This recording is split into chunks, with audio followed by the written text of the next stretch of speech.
Hello दोस्तों, तो आज हम बात करेंगे ह्यूमन डाइजेस्टिव सिस्टम की। अगर हम बात करें तो सबसे पहले जो डाइजेस्टिव सिस्टम जो होता है उसमें जो पहले डाइजेस्ट की जो प्रक्रिया जो स्टार्ट होती है, सबसे पहले खाने की जो प्रक्रिया स्टार्ट होती है वो मुख से होती है। तो यहाँ से जो खाना होता है वो अपने शरीर में जाता है। तो सबसे पहले मुख में खाने की प्रक्रिया स्टार्ट होती है और इसके बाद में यहाँ पे जैसे कि आप देख रहे हो, यहाँ पे स्लेवरी ग्लैंड्स देखने को मिल रही है। यहाँ पर 3 ग्लैंड है। एक का नाम है पैराटाइड ग्लैंड, एक का नाम है सबलिंगुअल ग्लैंड्स और एक का नाम है सब मैक्सिलरी ग्लैंड। तो ये 3 प्रकार ग्लैंड होती है।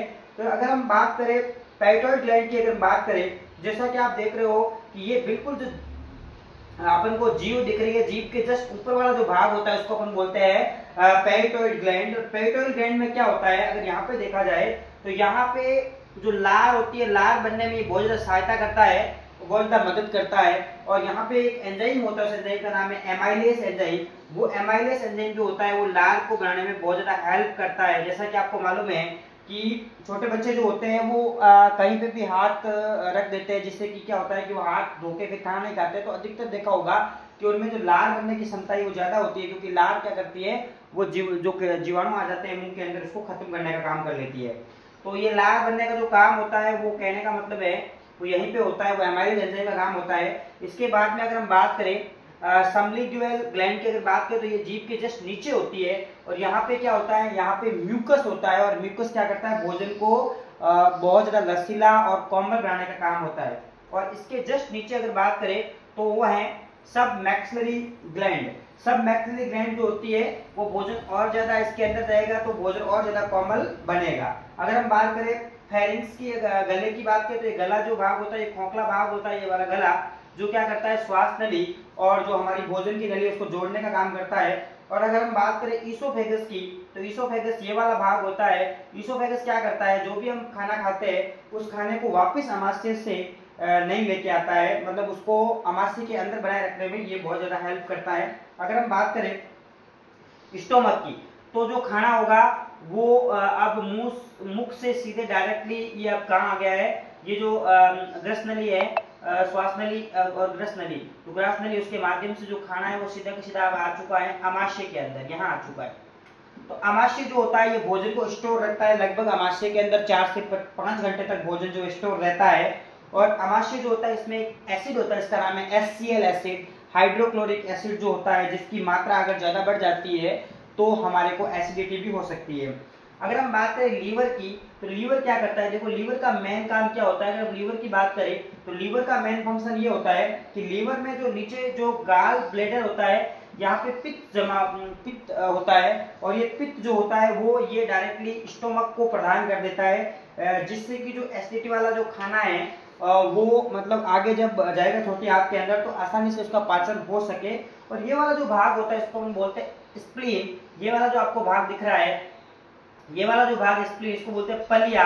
अगर हम पलिया की बात करें तो पुरानी एवं नष्ट हो चुकी जो भी आरबीसी होता है, आरबीसी जो नष्ट हो चुकी है और बहुत पुरानी हो चुकी है, उसको ये नष्ट कर देता है, उसको ये खत्म कर देता है। ये पलिया का मुख्य काम होता है।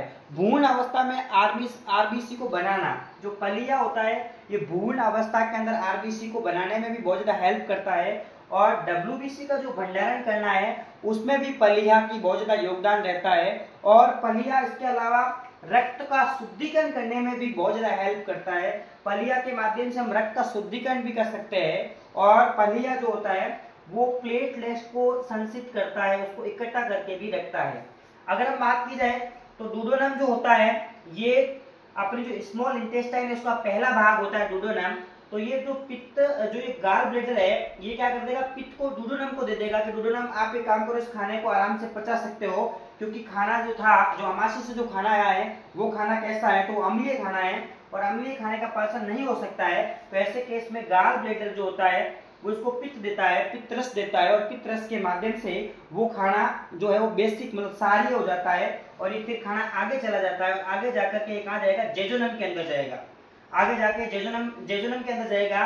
तो पैनक्रियाज की भी इसमें बहुत ज्यादा योगदान देती है। जो पैनक्रियाज होती है, अग्नाशय ग्रंथि जो होती है, अग्नाशय ग्रंथि जो होती है ये अंतस्रावी ग्रंथि है, जो इसमें 3 एंजाइम होते हैं, अग्रस्य ग्रंथि की बात, इसमें 3 एंजाइम होते हैं, LAT लेट, लेट L का मतलब लाइपेज, A का मतलब एमाइलेज और T का मतलब ट्रिप्सिन। और लाइपेज जो होता है वसा के पाचन में सहायक होता है। जैसे क्लास 10th में एक बार क्वेश्चन भी आया था कि वसा का पाचन जो होता है, मतलब इमल्सिफिकेशन किसे कहते हैं, तो वसा का पूर्ण रूप से पाचन होना इमल्सिफिकेशन कहलाता है।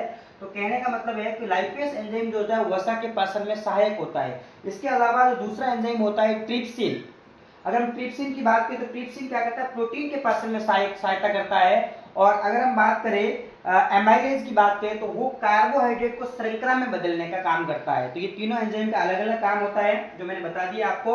उसके अलावा हम बात करें तो लीवर का इसमें बहुत ज्यादा योगदान था। लीवर जो होता है शरीर का सबसे इंपॉर्टेंट पार्ट होता है और ये पाचन में बहुत अच्छी भूमिका भी निभाता है।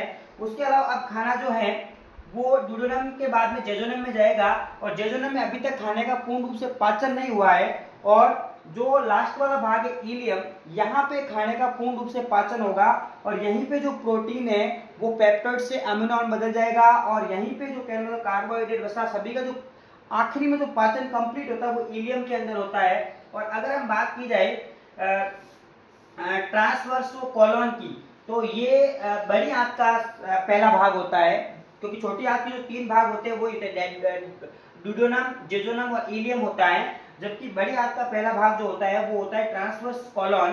तो ट्रांसवर्स कॉलोन की अगर बात की तो इसमें क्या होता है कि बड़ी आंत का मुख्य काम होता है जल का अवशोषण कर देना और जो खाना, जिस खाने का पाचन नहीं हुआ उसको आगे प्रवेश कर देती है। तो असेंडिंग कॉलोन और डिसेंडिंग कॉलोन भी क्या करते हैं, धीरे धीरे यहाँ से जो खाना होता है जो बिल्कुल अपच खाना जिसको पाचन नहीं हो रखा है वो धीरे धीरे वो आगे जाता रहता है और वो मल के रूप में बनना शुरू हो जाता है। और अगर हम बात करें अपेंडिक्स की, तो अपेंडिक्स ये यहाँ पे होती है, अपेंडिक्स होती है जो अपने राइट साइड में होती है। और अपेंडिक्स जो होती है ये अगर मान लीजिए राइट साइड में दर्द होना शुरू हो जाता है तो अपेंडिक्स को अगर डॉक्टर निकाल भी देता है तो उससे शरीर पे किसी प्रकार की कोई पाचन में कोई दिक्कत नहीं होती है। और अगर हम बात की जाए रेक्टम की, तो रेक्टम के अंदर जो खाना है, जब अपच जो खाना है जब तक उसको ठहरना होता है तब तक वो तो रेक्टम में ठहरता है। तो रेक्टम से तंत्रिका तंत्र जो है मस्तिष्क को जानकारी देता है कि अब जो है वो अपन को इस मल को त्यागना है। तो वो जानकारी जब इसको मिलती है तो वहां से एनस के माध्यम से, जो लास्ट में जो एनस होता है उसके माध्यम से जो है वह मल को बाहर त्याग देता है। तो इस प्रकार से मैंने आपको सभी भागों के बारे में बताया है कि जो स्टार्टिंग प्रक्रिया है वो माउथ से होती है और एंडिंग प्रक्रिया एनस पे होती है। और मैंने आपको ये भी बताया कि जो ये लार होता है उसमें कौन सा एंजाइम होता है, लार में एमाइलेज एंजाइम होता है। मैंने आपको ये भी बताया कि जो पैनक्रियाज ग्रंथि होती है उसमें कौन कौन से एंजाइम होते हैं। पैनक्रियाज में LAT लेट, लाइपेज, एमाइलेज और ट्रिप्सिन 3 होते हैं। लाइपेज का काम होता है वसा का पाचन करना और ट्रिप्सिन का काम होता है प्रोटीन का पाचन करना और आपके एमाइलेज का काम होता है कार्बोहाइड्रेट को श्रृंखला में बदलना। उसके अलावा जो पैनक्रियाज ग्रंथि इसमें लैंगरहैंस कुछ कोशिकाएं भी होती है जिसमें 2 हार्मोन होते हैं।